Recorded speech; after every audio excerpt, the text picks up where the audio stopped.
sera la conférence de Charles qui viendra nous parler de cette gauche du capital avec ce titre j'allais dire Parisot, Besancenot, même combat. Excusez-moi, je ne suis pas français, je précise, donc si je fais des lapsus ou des erreurs, vous voudrez bien me le pardonner. Et la troisième partie, nous entendrons Alain de Benoît qui poursuivra sur le même thème. Ensuite, de quoi il vous sera possible de poser des questions aux deux auteurs. Et nous terminerons par une séance de dédicace de Charles Robin et d'Alain de Benoît. Il est possible de vous procurer leurs livres respectifs ainsi qu'une série de revues dont les numéros d'éléments actuels et plus anciens. Alors, pour présenter Charles Robin brièvement, j'éviterai la blague classique de dire que c'est l'homme qui est assis à ma gauche, donc à votre droite, parce que ça c'est ce qu'on fait dans tous les débats qui sont un peu politiques, et comme je l'ai dit sous la forme négative, je ne l'ai pas fait, et je n'ai pas à le présenter, puisque c'est un enfant du pays, donc vous le connaissez sans doute. Il est donc enseignant à l'université de Montpellier. Il présente aujourd'hui son livre publié chez Crisis, La gauche du capital, et il m'a fait donc l'honneur de me demander de rédiger la préface, ce que j'ai fait avec grand plaisir, l'ayant découvert quelques années auparavant, notamment à travers une conférence en ligne qu'il avait donnée à une plateforme internet qui s'appelait à l'époque le Libre TeamSpeak, et qui m'avait convaincu à la fois de ses talents oratoires et de la justesse de sa réflexion. Ensuite, de quoi finalement nous nous sommes rencontrés immanquablement en fréquentant les mêmes tribunes infréquentables telles que les revues Rébellion ou Éléments. Il y a eu son premier livre, le libéralisme comme volonté et comme représentation, suivi de deux autres en auto-édition, avant d'avoir celui-ci qui est à la fois leur synthèse, leur anthologie, et également plus que ça. Sa pensée m'a tout de suite intéressé, d'une part parce que je la partageais, mais parce qu'elle était extrêmement bien exprimée. On est dans le domaine de l'histoire et de la science des idées, de la sociologie politique, de l'histoire tout court également, mais avec une approche théorique très pédagogique, très abordable dans la mesure où elle se réfère fréquemment à des exemples, à des illustrations qui souvent sont issues de l'expérience de l'auteur, et notamment son expérience de fréquentation de certains milieux politiques dont il décrypte le programme, le discours et la rhétorique. Ça m'intéressait d'autant plus que nous avons effectivement, outre les médias avec lesquels nous avons collaboré, un certain nombre de similitudes. Nous sommes à peu près de la même génération et nous avons un parcours assez semblable, étant donné que lui, comme moi, sommes issus des milieux trotskistes. Lui, en France, à travers les Feu, la LCR et le NPA, moi à travers un parti suisse qui était son équivalent et qui était d'ailleurs jumelé avec. Les raisons de notre engagement d'alors, s'il ne fallait en donner qu'une, je pense qu'on pourrait dire qu'il s'agit tout bêtement de l'intérêt pour ce qu'on appelle de manière très large le socialisme. Et cet intérêt, pour lui comme pour moi je pense, n'a pas vraiment changé, étant donné qu'il y a consacré ce livre, et que c'est quelque chose, un idéal qui nous tient à cœur, qui a effectivement une définition très large, et peut-être de plus en plus large dans le bon sens du terme, dans la mesure où nous arrivons dans un nouveau siècle où nous nous débarrassons un petit peu des boulets et des pesanteurs doctrinaires qui y étaient associés. Et si nous avons quitté ces milieux-là, les milieux dits qu'on appelle de gauche pour faire court, et notamment du trotskisme, la raison, la première, c'était peut-être que nous n'y trouvions pas ce socialisme que nous y cherchions, et nous n'y voyions pas le moyen d'y accéder dialectiquement, politiquement. Politiquement, dans le sens de la théorie, dans la mesure où, on préfère le dire tout de suite, nous ne donnons pas ce soir une conférence militante ou politicienne. Lorsque Charles Robin dit que le socialisme n'est pas de gauche, il ne veut certainement pas dire qu'il est de droite. Ce n'est pas du tout notre propos, ni faire la réclame pour un parti ou un autre. S'il existait un grand parti socialiste au sens où nous l'imaginons, eh bien, nous ne serions peut-être pas là ce soir. Donc voilà, cette question du trotskisme qui nous a amené assez vite dans nos jeunes années à voir qu'il était perclus d'un certain nombre de contradictions insolubles, dont la première est peut-être celle de l'immigrationnisme comme forme du libéralisme, ce qui, dans le cadre d'un combat prétendument anticapitaliste, donc antilibéral, poser un problème de cohérence. Le capitalisme étant, comme on le sait, la face économique du libéralisme qui en a plusieurs. Et là, sans parler du combat culturel ou sociétal, l'immigration au sens purement économique, comme le disait Marx, c'est ce qui permet au capital d'avoir une armée de réserve. Ça, c'était assez lucide de sa part, mais c'est encore plus facile de le comprendre aujourd'hui qu'à son époque. Les mécanismes de la mondialisation nous ayons montré, nous avons fait la meilleure expérience de cette situation, notamment en Europe, que ce soit dans le cadre de l'Union européenne et également avec les accords bilatéraux et les accords de libre circulation qui relient l'Union européenne à d'autres pays, comme le mien, mon pays n'étant pas européen, et j'en suis tout à fait fier. Donc voilà, ce problème de l'immigration est tout à fait central dans les contradictions. Le titre, Parisot, Besancenot, même combat, nous montre effectivement que avec deux langages, deux vocabulaires, deux lexiques différents, nous avons un discours qui est à peu près le même. Alors évidemment, je pense que le discours de Laurence Parisot, du MEDEF ou de grands patrons, comme je pense par exemple à Serge Dassault, n'est pas agréable, n'est pas facile à entendre pour la majorité de l'opinion publique, parce que c'est un discours assez honnête en fait, mais extrêmement cru, que les politiciens, notamment les politiciens de droite libérale, ne tiennent pas parce qu'ils sont beaucoup trop malins pour ça, mais que certains grands patrons qui ne font pas de politique tiennent sans état d'âme. Je pense notamment à Serge Dassault. Il suffit de le faire parler pour faire chuter l'UNP, parce que son cynisme est tellement absolu qui rend grand service à la gauche et de manière générale à tous les critiques du capitalisme. Mais cette gauche-là, finalement, ne dit pas vraiment autre chose. Le discours de Besancenot met un petit, comment dire, est la forme catéchisme de la crudité libérale qui permet ce capitalisme-là. On pourrait dire que c'est une vaseline moralisante qui permet à la pilule de passer, combien même, c'est comme, pour reprendre un exemple qu'on trouve chez Lucrèce, le philosophe romain, c'est quand on doit prendre un médicament, ou plutôt dans ce cas-là un poison, même si le mot grec est le même, si le poison est désagréable au goût, il faut mettre du sucre sur le rebord du verre, comme ça passe mieux. Eh bien, Besancenot, le discours immigrationniste trotskiste, lié au combat des sans-papiers, qu'on appelle maintenant par néologisme le sans-papierisme. D'ailleurs, Besancenot, qui est à la pointe de tous ces combats, que ce soit à la fois l'immigration et la théorie du genre, a même inventé le terme un sans-papier, une sans-papière. Donc on est dans la novlangue en fait. Donc c'est vrai, on voit vraiment que c'est un système qui marche sur ses deux pieds. Le philosophe Jean-Claude Michéa, dont nous nous inspirons beaucoup, a utilisé deux expressions qui me plaisent beaucoup. C'est celle du Janus libéral. Janus, on voit la représentation de la statue antique à deux visages, de part et d'autre, mais ces deux visages, c'est un seul être. Ou alors l'anneau de Möbius. L'anneau de Möbius, c'est cet anneau qui a été recourbé au moment de le fondre, ce qui fait qu'on peut suivre les deux côtés avec le doigt, et il n'y en a plus qu'un. Alors évidemment, au premier coup d'œil, on ne voit pas, donc on pense qu'il y a deux côtés. On pense qu'il y a un capitalisme économique et un libéralisme moral, sociétal et culturel. Et en fait, quand on les suit, et c'est ce que nous nous obstinons à faire, on voit qu'il n'y en a qu'un.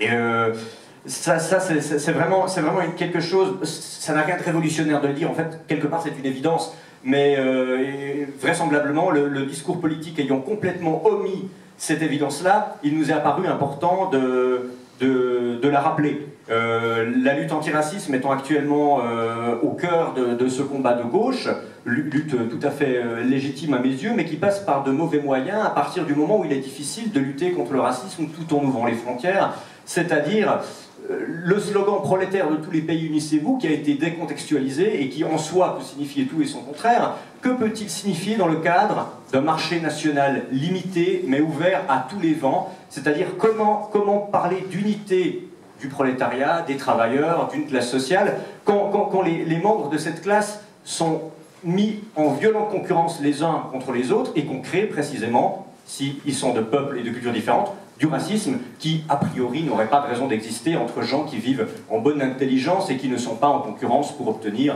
des emplois, des logements, ou simplement un espace vital dans un pays aux ressources limitées. Comme quoi ce discours antiracisme et ce sans-papierisme est vecteur de xénophobie au lieu de le combattre. Et je pense que le discours que nous avons sur la critique du libéralisme est un discours antiracisme dans le vrai sens du terme. Une autre raison de cette fracture entre le trotskisme et la gauche en général, On pourrait faire aussi le procès de la droite, il y aurait tout autant à dire, mais ce n'est pas notre sujet aujourd'hui. Une de ces raisons-là, au dehors de ces problèmes économiques qui sont des évidences, il y a une fracture de type sociétal, dans la mesure où il existe quand même des cultures populaires, enracinées, que nos élites cherchent souvent à déraciner, et que le discours culturel de cette gauche-là se pose souvent en rupture totale avec ces cultures-là. D'où cette notion chère à Michéa et qui va chercher chez Orwell, qui est la common decency, la décence commune, qui est une manière un peu générale, un peu imagée de dire que dans les milieux populaires, il y a des choses qui se font et d'autres qui ne se font pas. Il y a des idées auxquelles on est spontanément sympathique et qui ne sont pas des idées politiques. Et cette gauche-là les bat en brèche au nom du progressisme, et le progressisme, évidemment, déracine, donc heurte de plein fouet une partie du peuple qui, elle, pour des raisons liées à la fois à sa tradition, mais aussi à une certaine précarité, un certain besoin de sécurité intellectuelle auquel cette partie-là est attachée. Alors évidemment, quand un parti fonde son programme sur la théorie du genre, la gay pride, la congélation des ovocytes et la légalisation des drogues, on peut comprendre que, en plus de toutes les contradictions économiques, ça pose un vrai problème d'adhésion pour des gens qui ne sont pas eux-mêmes représentants de ces élites. Pour vous donner juste un exemple, à l'époque où j'étais moi-même trotskiste, on recevait chaque année une invitation pour l'université d'été à l'époque de la LCR, donc l'ancien parti de Besancenot, et je me souviens d'une invitation qui m'avait frappé, qui avait commencé à me faire réfléchir. Le slogan, c'était « Si, sexe and socialisme ». Bon, ça peut être un peu rigolo, mais quand j'ai regardé le programme, en fait, c'était un week-end avec des ateliers. Il était à peu près jamais question des grandes questions sociales, le chômage, la monnaie, les relations avec l'Europe, le syndicalisme, mais c'était des ateliers sur le travestissement de genre pour pouvoir se mettre dans la peau de l'autre. Et ensuite, ensuite d'autres types de travestissement, parce que l'autre étant toujours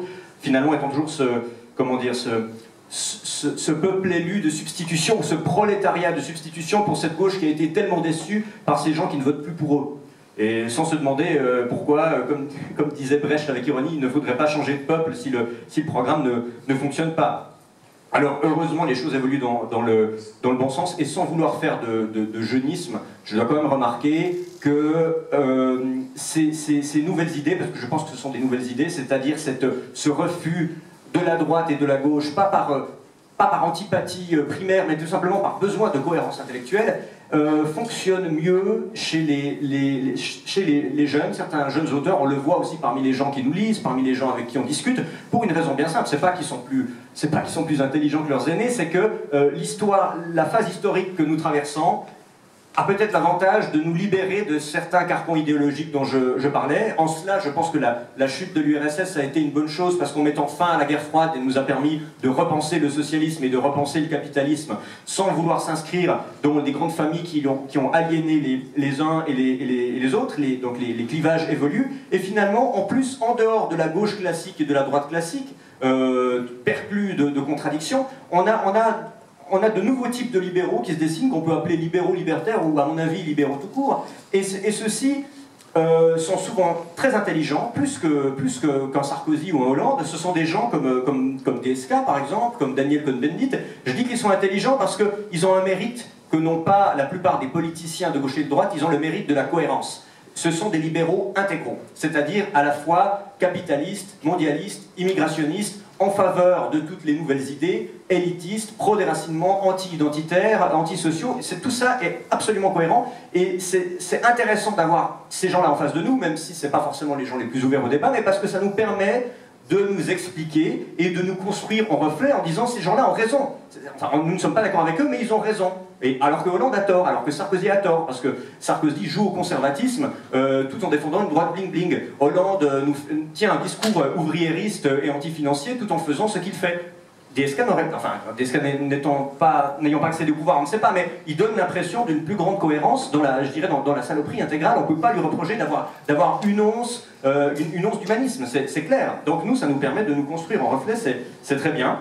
Alors évidemment, les idées comme les nôtres, n'étant pas en hauteur de sainteté dans les partis de gauche, souvent on constate un double mouvement, c'est-à-dire il y a ceux comme nous qui partent parce qu'on s'aperçoit qu'on n'a plus vraiment notre place, et ceux qui s'obstinent à ne pas partir, en général on les chasse. Il y a un double mouvement de départ volontaire et d'excommunication, et je trouve assez révélateur aujourd'hui que depuis quelques années, les gens qui nous donnent la parole avec beaucoup de liberté de ton, ce sont des gens comme Alain Benoît, ce sont des institutions comme la revue Éléments. On en est très content bien sûr, mais si aujourd'hui l'intelligence n'est plus vraiment de gauche, si on trouve plus, contrairement à d'autres époques où qu'on aime ou qu'on n'aime pas, il y a eu des grands penseurs de gauche jusqu'au XXe siècle, jusqu'à la deuxième partie du XXe siècle, des gens qui avaient une texture intellectuelle. Aujourd'hui, quand ils se mettent à penser, ils deviennent vite dissidents, même sans le vouloir. Donc on les chasse ou ils partent.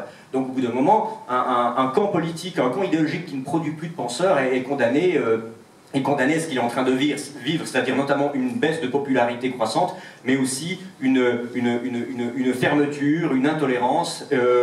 Et en disant ça, je ne dis pas à nouveau que l'intelligence aujourd'hui est de droite. Je ne crois pas du tout. Ça, c'est quelque chose aussi qu'Alain Benoît a théorisé depuis plusieurs décennies, avant que ce phénomène apparaisse, en disant que la droite a perdu le combat culturel. Moi, j'ai l'impression que la gauche aussi l'a perdu, ce qui dans les deux cas est une bonne nouvelle.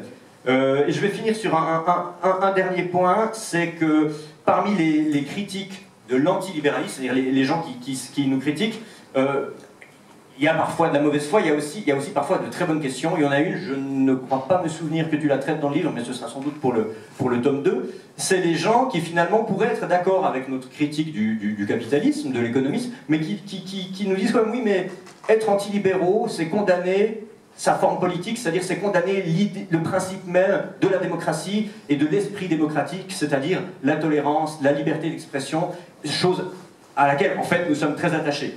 Et je pense par exemple à quelqu'un comme l'auteur de La Société ouverte et ses ennemis, le penseur libéral Karl Popper, qui, soit dit en passant, porte bien son nom, puisqu'il y a un petit truc mnémotechnique pour les étudiants en philo qui préparent des examens. Poppers, c'est aussi le nom des petits bonbons qu'on peut acheter dans les sex shops pour favoriser l'ouverture. Donc ça, c'est un petit truc de mémoire pour les exats. Ce penseur contre lequel nous pensons, mais qui écrit avec une grande intelligence, dans son livre, il explique qu'en fait, les apôtres de la société fermée, ça a commencé avec Platon et sa République, ça a fini ou ça a continué avec l'URSS, par la médiation de Marx et d'Hegel, donc l'URSS non pas comme déviation du marxisme, mais comme sa réalisation logique, et que finalement, les ennemis de la société ouverte sont forcément les vecteurs de l'ultra-étatisme, d'un système autoritaire avec une verticale du pouvoir, voire, dans les cas les plus extrêmes, du totalitarisme. Théoriquement, il y a des arguments qui vont dans ce sens, sur lesquels je ne vais pas revenir, mais il y a un grand argument qui va dans notre sens. Ce n'est pas un argument théorique, c'est un argument pratique, et c'est celui dont je parlais avant. Regardez qui nous donne la parole et qui ne nous la donne pas, qui est prêt à débattre avec l'opposant et qui ne le fait pas par intolérance, l'intolérance étant toujours un petit peu le masque d'une carence argumentative ou de gens qui ne sont pas méchants mais qui ne sont plus très sûrs d'eux-mêmes, qui ne sont plus très sûrs de leurs opinions et qui donc ont peur d'y s'y confronter, qui réagissent donc par le déni, voire l'agressivité. Et c'est ce que nous constatons. Donc la démocratie est quelque chose qui nous tient particulièrement à cœur, la liberté d'expression et toutes ces formes de liberté politique, idéologique également, mais elles ne sont pas dans l'essence du libéralisme qui est bien autre chose, comme il est dit dans ce livre. Donc je vais passer la parole à Charles. Je vous remercie de votre attention, en vous rappelant effectivement que la gauche et la droite n'étant que de formes opposées, d'hémiplégie, le mieux c'est de prendre des voies transversales, ce que nous nous obstinons à faire, et dans l'avenir, vous aurez l'occasion de constater que la revue Éléments et les éditions Crisis, dans les mois et les années qui viennent, vont continuer à s'atteler à cette tâche. Nous les en remercions d'ailleurs, puisque nous sommes de jeunes auteurs et nous sommes très reconnaissants à des auteurs et des institutions chevronnées comme celle-ci de nous donner la parole. Je vous remercie.